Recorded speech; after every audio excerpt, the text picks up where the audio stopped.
প্রতি বছরের মতো এবছরও নারী ও শিশু উন্নয়ন পরিষদের আয়োজনে আয়োজিত হলো 18তম শিশুদের শিক্ষা ও আনন্দ ভ্রমণ ক্যাম্প।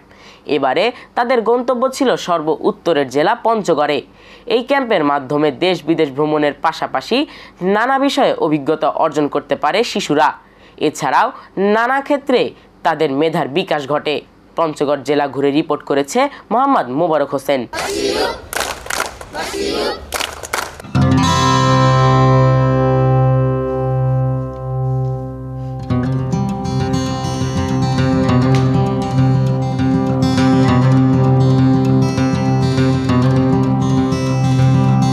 একাডেমিক শিক্ষার পাশাপাশি শিশুদের অভিজ্ঞতা বৃদ্ধির জন্য ভ্রমণ গুরুত্বপূর্ণ।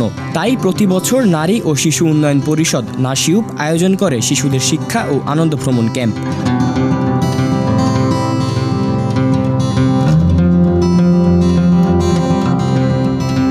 বিগত বছরগুলোর মতো এবারে 18তম ক্যাম্পটি অনুষ্ঠিত হয় উত্তরবঙ্গের পঞ্চগড় জেলায়।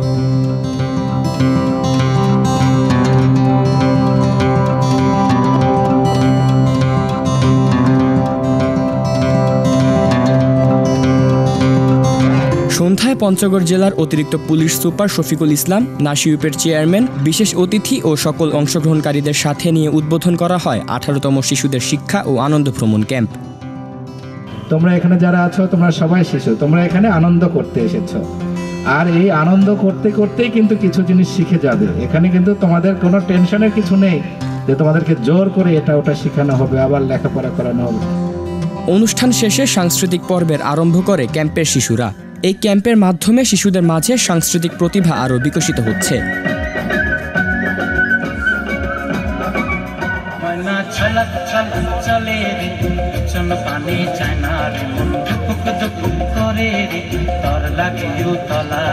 এই যে গ্রুপিংয়ের ভিতরে থাকে, এদেরকে নিজের ইন্ডিপেন্ডেন্টলি চলা এবং একজন আরেকজনকে পারিবারিকভাবে একদম একটা রুমে বন্দি হয়ে তারপরে আবার বেড়াতে গিয়ে যে আরেকজন আরেকজনকে শুয়ে নেয়, এটাতে অনেক আমার মনে হয় এই প্রশিক্ষণটা আমরা যে দিতে পারছি 5 দিনই কিন্তু আমার মনে হয় যথেষ্ট। তারা কখনো দেয়াল পত্রিকা কী জিনিস সেটাই জানতো না, বাট আজকে কিন্তু তারা খুব সুন্দর একটি দেয়াল পত্রিকা আমাদেরকে উপহার দিয়েছে। প্রত্যেকটা দল ভাগ ভাগ করে তারা সুন্দর কিছু পত্রিকা কিন্তু আমাদেরকে উপহার দিয়েছে। তো এই যে এটা কিন্তু তারা নিজেরা জানতো না যে তাদের একটা বড় প্রতিভা ছিল, কিন্তু তারা যখন তাদের সামনে চোখে তারা নিজেরাই দেখছে তখন কিন্তু তারাই উপলব্ধি করতেছে যে সেও পারে। নিয়মিত সকালের প্রার্থনা, শারীরিক ব্যায়াম, নিজের কাজ নিজে করা, সময় মতো খাওয়া দাওয়া করা এবং দলবদ্ধভাবে কাজ করা, মূলত শিশুদের মাঝে এই অভ্যাসগুলো গড়ে তোলাই ক্যাম্পের মূল উদ্দেশ্য। 8 ফেব্রুয়ারি সকাল থেকে শুরু হয় ক্যাম্পের মূল পর্ব।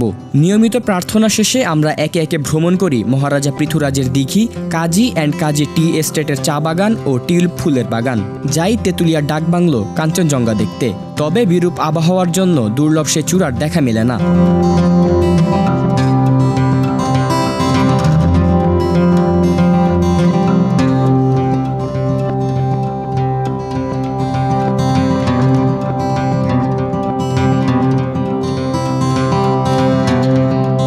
আমরা পরিদর্শন করি মহানন্দা নদী। এছাড়াও পঞ্চগড় জেলার আটোয়ারী উপজেলার প্রাচীন মির্জাপুর শাহী মসজিদ দেখতে যাই আমরা। একই সাথে দেখতে পাই প্রাচীন ইমামবাড়া। পরদিন বিকেলে বাংলাবান্ধা 0 পয়েন্টে বিজিবি এবং বিএসএফ এর সম্মিলিত প্যারেড উপভোগ করে ক্যাম্পে আগত শিশুরা।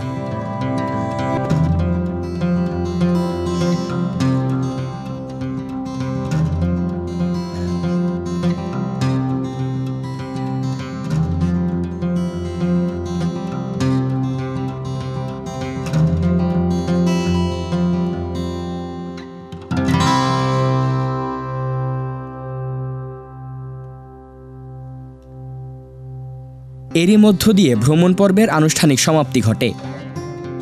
ঐতিহাসিক স্থানগুলো ঘুরে অভিজ্ঞতা অর্জন করতে পেরে উচ্ছ্বসিত ছিল শিশু কিশোররা। এছাড়া এই ক্যাম্পের মাধ্যমে শৃঙ্খলা এবং সাংস্কৃতিক চর্চা হওয়ার ফলে আনন্দিত তারা। বাসার মধ্যে তো সারাদিন পড়ালেখা, বই খাতা আর মোবাইল চালানো হয়, এখানে তো সম্ভবত ঘোরাঘুরি, কিছু নিয়ম কানুন এবং সকলের সাথে মিলেমিশে থাকাটা আমি শিখতে পেরেছি। ভালোই লাগলো। আমি বইতে যেগুলো পড়েছি অনেকগুলো দেখতে পারছি, মানে দেখতে পারলাম আমার ক্যাম্পে নতুন কিছু অভিজ্ঞতা হলো। 0 পয়েন্টে যে বিজিবি এবং বিসিএফ এর প্যারেড, ওটা শুধু আমি মোবাইলেই দেখতে পেয়েছিলাম, যে ভাবিও নি যে সামনাসামনি এটা দেখতে পাবো। ধনী গরিব ভেদাভেদ ভুলে গিয়ে আমরা সকলে মানুষের মতো মানুষ হব, গড়ে উঠব সুনাগরিক হিসেবে। নিজের দেশ ও শহরের পাশাপাশি গোটা বিশ্বকেই জানতে হবে। শিশুদের মাঝে এ ধারণা ছড়িয়ে দেওয়ার জন্যই নাসিউপের ভিন্নধর্মী আয়োজন। তাদেরকে সাথে নিয়ে ঢাকার বাইরের বিভিন্ন অঞ্চল যেটা ঐতিহাসিক কিংবা নৈসর্গিক সৌন্দর্য বিধৌত, সেগুলির সাথে তাদেরকে, অর্থাৎ নিজের দেশকে জানো, নিজের দেশকে ভালোবাসো। বাচ্চাদের যাতে আমরা দেশের বিভিন্ন স্থানের দর্শনীয় স্থানগুলা যেগুলো বই পত্রিকা পড়া থাকে, আর সেইটাই যেন ওরা নিজে প্র্যাকটিক্যালি দেখে এবং জ্ঞান অর্জন করতে পারে। আর বাচ্চাদের যেগুলা বিভিন্ন শ্রেণীর বাচ্চারা বাইরে বের হতে পারে না, দেশ বিদেশে যেতে পারে না, বাবাদের আর্থিক সহযোগিতা না পেয়ে আমাদের এইখানেই ওরা প্রত্যেক বছরই অপেক্ষায় থাকে যে কখন ক্যাম্পটা হবে। এবারের সমাপনী অনুষ্ঠানে প্রধান ও বিশেষ অতিথিদের বক্তব্য শিশুদেরকে অনুপ্রাণিত করে এবং বিভিন্ন বিষয়ে জয়ীদের মাঝে পুরস্কার তুলে দেন তারা। এরপর ক্যাম্প ফায়ার জ্বালিয়ে সঙ্গীত পরিবেশনার মধ্য দিয়ে 18তম শিশুদের শিক্ষা ও আনন্দ ভ্রমণ ক্যাম্পের আনুষ্ঠানিক ইতি টানা হয়। এ সকল শিশু কিশোরদের সাথে নাসিউপ ক্যাম্পে আমরাও 5টি দিন কাটালাম। ঘুরে দেখলাম পঞ্চগড়ের বিভিন্ন প্রত্নতাত্ত্বিক জায়গা, জানলাম এ জেলার নানান ইতিহাস সম্পর্কে। প্রত্যেকটি দর্শনীয় স্থান ঘুরতে পেরে উচ্ছ্বসিত ছিল শিশুরা। 5টি দিন ক্যাম্পে অবস্থানের পর প্রতিটি শিশুরই নির্দিষ্ট সময়ে এবং নির্দিষ্ট নিয়মে প্রত্যেকটি কার্যক্রম পরিচালনা করতে হয়েছে, যা তাদের ভবিষ্যৎ জীবনকে অনেকটাই গোছানো এবং সুন্দর করে তুলবে। এবার তাহলে বিদায় নেওয়া যাক পঞ্চগড় থেকে। আবারও দেখা হবে আগামী বছর নতুন কোনো জেলায় আরও নতুন বন্ধুদের সাথে। মোহাম্মদ মোবারক হোসেন, আমরা করব জয়, এটিএন বাংলা, পঞ্চগড়।